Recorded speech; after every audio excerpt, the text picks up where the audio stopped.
Welcome back, everybody, to another shocking courtroom episode of Lockdown 23 in 1.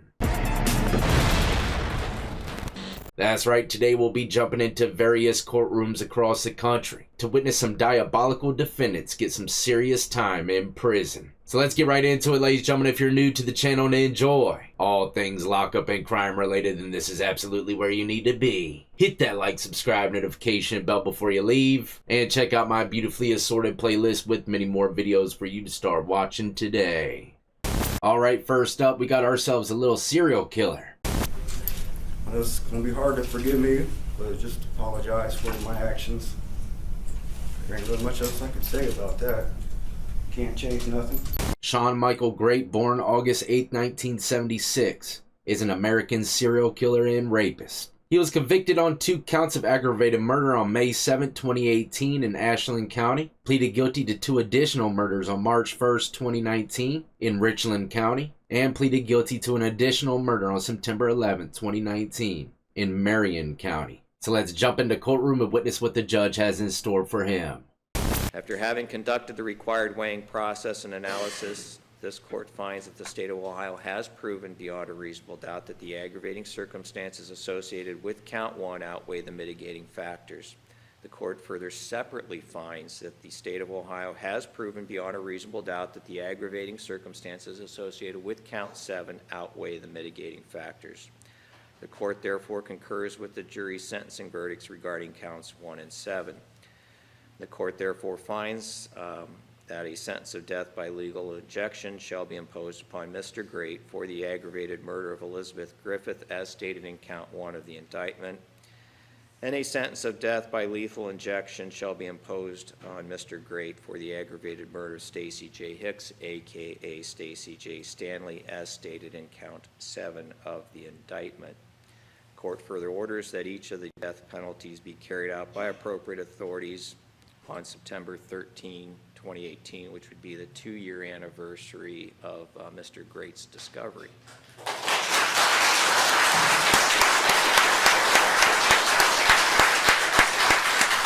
Excellent. Smoking.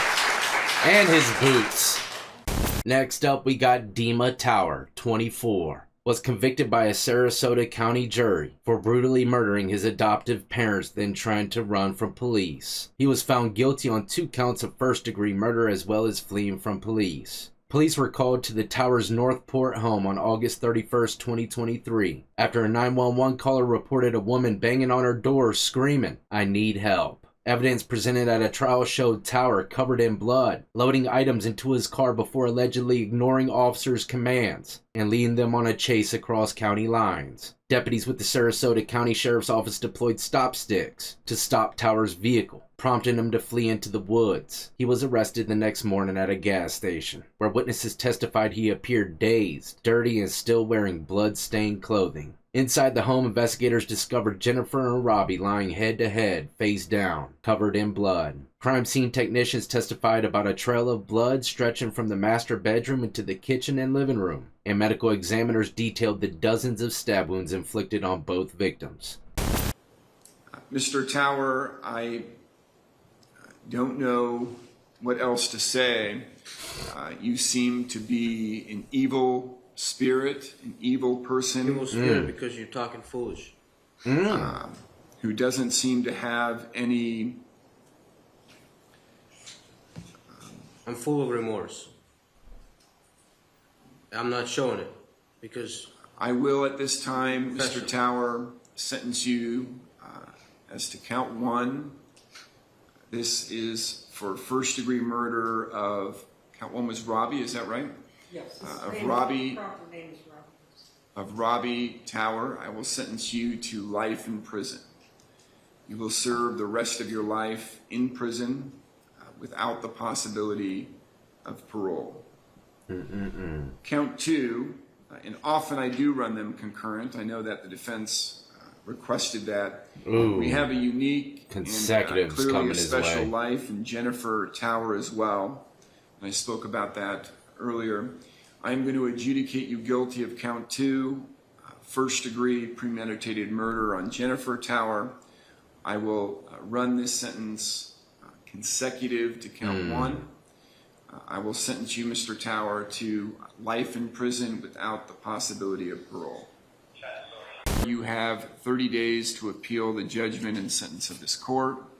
If you cannot afford an attorney for that appeal, one will be appointed to represent you. What about the truth? Good luck to everyone. Court will be adjourned.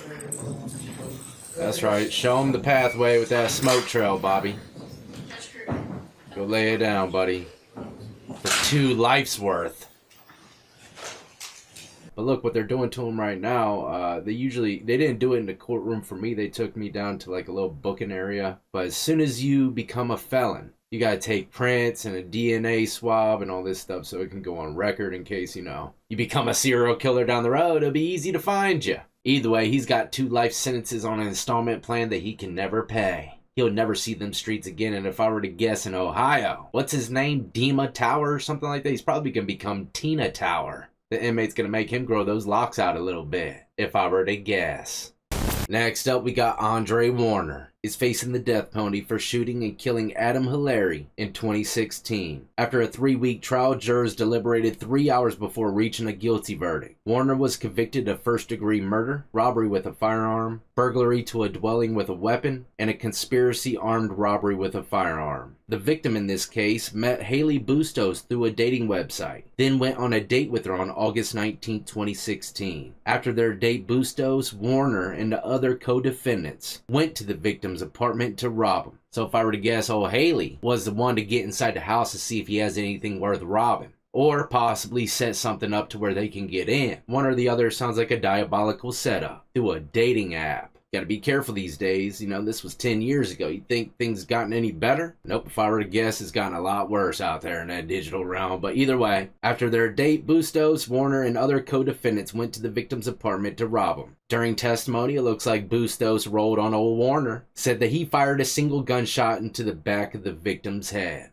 So let's find out what the courts have in store for this guy with a bullseye on his forehead. We, the jury, find that the state has established beyond a reasonable doubt the existence of the aggravating factor that the murder was committed while the defendant was engaged in a burglary. The jury checked the option of yes. Factor number 5, we, the jury, unanimously find that the state has established beyond reasonable doubt the existence of the aggravating factor that the murder was committed for the purpose of avoiding or preventing a lawful arrest. And the jurors have checked yes. Factor 6, we, the jury, unanimously find that the state has established beyond reasonable doubt the existence of the aggravating factor that the murder was committed for financial gain. The jury checked the option of yes. Factor 7, we, the jury, unanimously find that the state has established beyond a reasonable doubt the existence of the aggravating factor that the murder was especially heinous, atrocious, or cruel. The jury checked the options of yes. As to Section B, sufficiency of the aggravating factors, reviewing the aggravating factors that we unanimously found to be established beyond reasonable doubt in Section A, we, the jury, unanimously find that the aggravating factors are sufficient to warrant a possible sentence of death. The jury checked the option of yes. As to Section C, mitigating circumstances, one or more individual jurors find that one or more mitigating circumstances was established by the greater weight of the evidence. The jury have checked no. As to Section D, eligibility for the death penalty, we, the jury, unanimously find that the aggravating factors that were proven beyond reasonable doubt in Section A outweigh the mitigating circumstances established in Section C. The jury have checked the option of yes. E, jury verdict as to death penalty, having unanimously found that at least one aggravating factor have been established beyond reasonable doubt in Section A, that the aggravating factors are sufficient to warrant a sentence of death, Section B, and the aggravating factors outweigh the mitigating circumstances, Section D, we, the jury, unanimously find that Andre Maurice Warner should be sentenced to death, and the jury have checked the option of yes. Smoked out. The way that he shook his head, it's almost as though he couldn't believe they gave him death penalty, man. He was probably expecting a little life sentence. Spit it out with his homeboys till he dies. Not today. He's about to start an emotional roller coaster down the cell blocks of death row. Next up on the chop-in block, we got Lonnie David Franklin Jr., aka the Grim Sleeper. Born August 30th, 1952, was an American serial killer who was responsible for at least 10 murders and 1 attempted murder in Los Angeles, California, from 1984 to 2007. He was also convicted for rape and sexual violence. Franklin earned his nickname when he appeared to have taken a 14-year break from his crimes from 1988 to 2002. Why did all of this happen? Why did you do all of these things? All of these women. He's a monster. Defenseless. They were not a threat to you in any way, shape, or form. And after thinking about it, and pondering it, going over it in my mind, I've come to this conclusion, that it doesn't matter why. I can't think of anyone that I've encountered in all my many years in the criminal justice system that has committed the kind of monstrous and the number of monstrous crimes that you have. Oh my, he's All of he's these gonna get it. people have been suffering and will continue to suffer, but hopefully, as many of them said, they feel they're going to receive some peace, and I hope that you are able to leave here with some peace today. But it's not vengeance, it's justice, Mr. Franklin. That's right. And so, at this time, I will say that the defendant is not eligible for probation, and probation is denied. And so, Lonnie Franklin Jr., for the first-degree murder of Deborah Jackson as alleged in count 1, and the special circumstance of multiple murder, it is the judgment and sentence of this court that you shall suffer the death penalty. The total non-death sentence is life plus 25 years to life plus 14 years. All of that consecutive. Bobby, tap in. That's right. On March 28, 2022, Franklin was found dead in his cell at San Quentin State Prison, though no cause of death was ever publicly revealed. Oh man, I can only imagine how he went out. Well, there you have it, ladies and gentlemen, a lineup of diabolical defendants getting smoked out from here to Kingdom Come. And I love to see the people clapping for it as well as they walk out the courts. Like I said, these are some of the evilest of evil, and keep in mind, people are going to be housed next to these people in prison. These are the type of guys that you're going to be playing softball with and stuff after they come off that long lockdown. And that classification level drops a little bit, they're a little older, they'll go to the medium-high prisons. Like I said, softball, weight pit. Killers, rapists. What you gonna do when you find out some of those guys are walking right next to you? And I don't know why I took this path, I'm just trying to show you a different view of the penitentiary. You could literally be playing games and stuff, become friends with absolute maniac killers. The question is, are you gonna still be friends with them when you find out what they're in for? Oh man, I remember finding out about some of those guys threw a wrench into friendship, I'll tell you that. Couple of them though, man, I chill with almost every single day. They're still in there right now, probably dead, who knows? But I'm out of here, ladies and gentlemen. Hopefully you enjoyed. If you did and you're new, hit that like, subscribe, notification bell before you leave. And as always, more importantly than anything, y'all be easy, be safe, and stay free.